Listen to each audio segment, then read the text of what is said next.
कैसे कैसे हथकंडे अपना रहा है, आइए आपको दिखाते हैं। हथकंडा नंबर 1, जाकिर कहता है कि सिख धर्म के संस्थापक और सिख धर्म के पहले गुरु नानक देव के बारे में यह कहकर लोगों को बरगलाता है कि गुरु नानक के विचार मुस्लिम विचारधाराओं से प्रभावित थे और गुरु नानक काफी मुतासिर थे मुसलमानों से।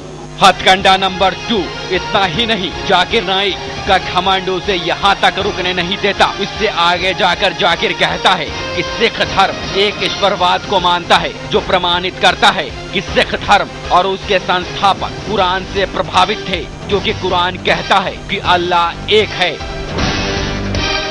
हथकंडा नंबर 3, वो गुरु नानक साहब को क्षत्रिय कास्ट का बतलाता है, जबकि क्षत्रिय वर्ण होता है, ना कि कास्ट, क्योंकि कास्ट तो बहुत ही होते हैं। और गुरु नानक साहब जो इसके बानी हैं, वो पैदा हुए थे हिंदू धर्म में और उनका कास्ट था क्षत्रिय कास्ट, जिसे कहते हैं वॉरियर कास्ट। और गुरु नानक काफी मुतासिर थे मुसलमानों से।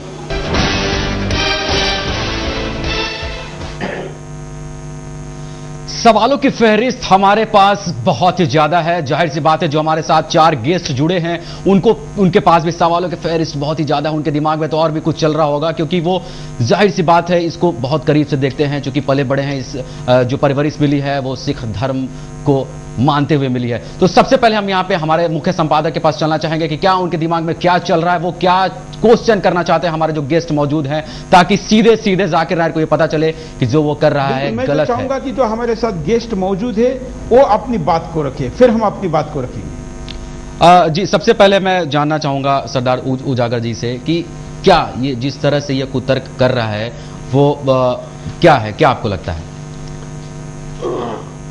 ये सरकार को चाहिए कि ऐसे आदमी का दिमाग ठीक करने के लिए इसको पहले पागल खाने भेजे, ताकि इसका दिमाग ठीक हो। अगर ये कहते हैं जी कि सिख धर्म या गुरु नानक जो है इस्लाम से प्रभावित हुए हैं, तो मैं इनसे ये पूछना चाहता हूँ कि इस्लाम एक कुरान जो है एक राजनीति के ऊपर लिखा गया है। जहां तक गुरु ग्रंथ साहब का ताल्लुक है, गुरु ग्रंथ साहब सिर्फ एक ही आधार है उसका, वो है अकाल उस्तद।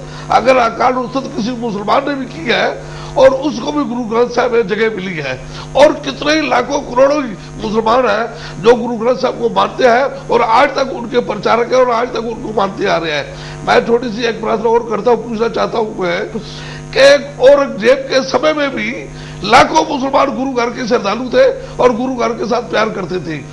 जब छोटे साहबजादों को शहीद किया गया था, दीवारों में चला गया था, सुबह सरहद की पत्नी जो थी वो इस्लाम छोड़ के सिख धर्म में आ गई और बंदा बहादुर को उसने अमर किया कि मैं तुम्हारे साथ शादी करना चाहती हूँ, और वजीर खान ने उसको तलाक देकर कर दिया था।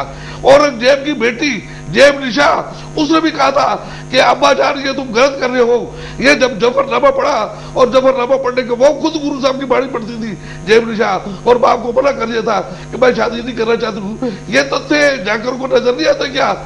आज भी जाकर अगर देखें तो पाकिस्तान में पंजा साहब गुरुद्वारा है जहाँ गुरु साहब का पंजा लगा हुआ है, वो ये उसको सब नजर नहीं आता। जहाँ गुरु साहब का सिर्फ दिमाग ठीक करना चाहिए। मैं ये कहना चाहता हूँ कि एक मुसलमान को किसी इस्लामिक कंट्री में भी इतनी इजाजत नहीं है जितनी इजाजत उसको हिंदुस्तान में मिली हुई है, और सरकार को चाहिए कि ऐसे आदमियों पे पाबंदी लगाए ताकि आगे देश का अमन जो है वो खराब नहीं हो। सरकार उजागर सिंह सीधे सीधे तौर पे कहना चाह रहे हैं कि इस्लाम को बचने के लिए जब सिख धर्म ने शरण दिया था, तो जाकिर नायर आखिर ये क्यों इस तरह से घिनौनी बातें लोगों के सामने ला रहा है? हमारे साथ रमेश शिंदे जी हैं। रमेश शिंदे जी के पास सीधे सवाल इसी पर हम बात करते हैं कि रमेश शिंदे जी, क्या राय है इस बात से? क्या आप सरदार जी की बात से सहमत हैं? जी, मैं पूरी तरह से सहमत हूं, और हिंदू जनजागरण समिति की ओर से भी मैं सभी सिख भाइयों को गुरु पुरब की शुभकामनाएं देता हूं।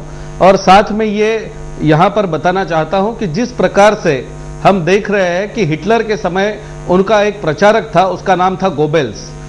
गोबेल्स की एक थेरेपी थी कि झूठ को आप 10 बार 100 बार इस तरह से बताओ कि लोगों को वो सच लगने लगे। और जाकिर नायक ये गोबेल्स का आज का अवतार है।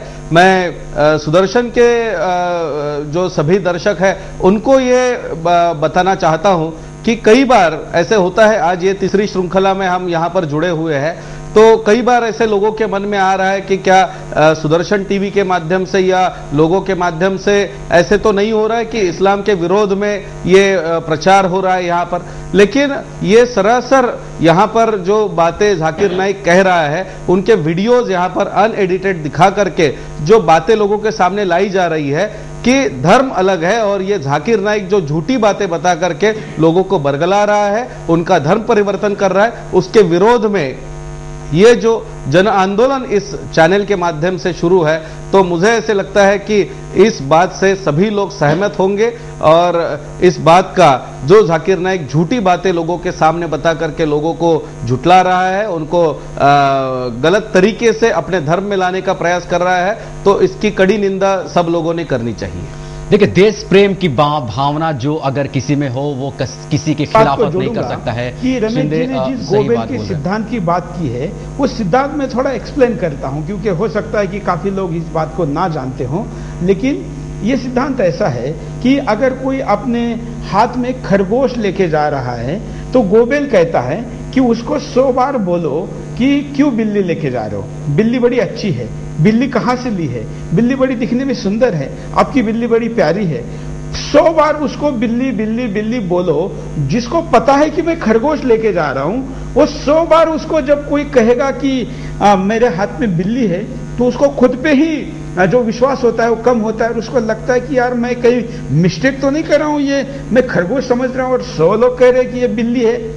ये कंफ्यूजन फैलाने का गोबेल का सिद्धांत है, जो मैंने आपको बिल्ली और खरगोश में बताया है। इसका सबसे बड़ा उदाहरण फिलहाल इस देश में जाकिर नाइक है। इसी सवाल के साथ मैं रवि रंजन जी के पास जाना चाहूंगा। रवि रंजन जी, क्या लगता है, आप किस नजरिए से देख रहे हैं इस सारे मुद्दे पर, जिस तरह से जाकिर कुतर्क कर रहा है? पहले तो मैं आपके CMD साहब का अभिनंदन करता हूं कि इन हालात में भी वो शो मस्ट कैरी ऑन का प्रिंसिपल को फॉलो करते हुए ये एक राष्ट्र की लड़ाई लड़ रहे हैं, धर्म की लड़ाई लड़ रहे हैं। जहां तक जाकिर की बात है, वो कितना मुसलमान है, उसको इस्लाम का कितना पता है, ये खुद अपने में एक उसके ऊपर बहुत बड़ा एक प्रश्न चिन्ह है, क्योंकि बहुत से इस्लामिक स्कॉलर उसको मुसलमान ही नहीं मानते। तो इस्लाम के बारे में वो क्या जानता है, उस पर ही प्रश्न चिन्ह है, और सिक्खी के बारे में वो क्या जानता है, ये तो उसकी समझ से बहुत दूर की बातें हैं। जहां तक वो ये कहता है जी इससे बहुत मुतासिर थे, अब वो मुतासिर से क्या कहना चाहते हैं? अगर जाकिर साहब बड़े अच्छे डॉक्टर हैं, कोई अच्छी दवाई लिख लेंगे तो मैं उससे मुतासिर हो जाऊंगा। हालांकि ऐसे कोई मुतासिर वाली बात नहीं है। अब वो मुतासिर से क्या कहना चाहते हैं ये नहीं मुझे पता। यहां पे कोई हूरों का लालच नहीं दे गया कि आप ईश्वर की उस्तत, अकाल उस्तत इसलिए करिए कि हूरें मिलेंगी या ये होगा या वो होगा, कोई लालच नहीं है। तो कैसे मुतासिर है ये मुझे समझ नहीं आया। अभी उन्होंने सिक्खी पढ़ी नहीं, वो आए पढ़ें और उनको पूरा मौका दिया जाएगा सुधरने का, ऐसी बात नहीं है। इसी सवाल के साथ हम देवेंद्र सिंह हमारे पास बचे हुए हैं, इनसे हम पूछते हैं कि क्या आप इसको किस नजर से देखते हैं? जाकिर जिस तरह से कुतर्क कर रहा है, सिख धर्म को बोलता है कि इस्लाम के साथ वो प्रेरित है, क्या लगता है आपको? ये बिल्कुल सरासर झूठ है, ये इसमें कोई सच्चाई नहीं है। क्योंकि अगर इस्लाम से प्रभावित गुरु नानक देव जी होते, तो गुरु नानक देव जी ने जिस तरीके पूरे समाज को इकट्ठा करके और उनको एक ऐसा इस तरीके का जागरण दिया, जिसमें उनको ये महसूस हुआ कि हमारे ऊपर जो जुल्म हो रहे हैं, वो मुसलमान धर्म जो कर रहा है वो गलत कर रहा है, उसके विरोध में खड़े हुए गुरु नानक देव जी। और उन्होंने खड़े होकर बाबर तक को ये कहा, बाबर तुम जाबर हो। और उसने अगर उसको बाबर ने अगर जेल में डाला, तो उसके जेल की चक्की में पीसने के लिए तैयार हो गए। और जब देखा कि जो चक्कियां हैं वो गुरु नानक देव जी की अपने उस स्थिति से जो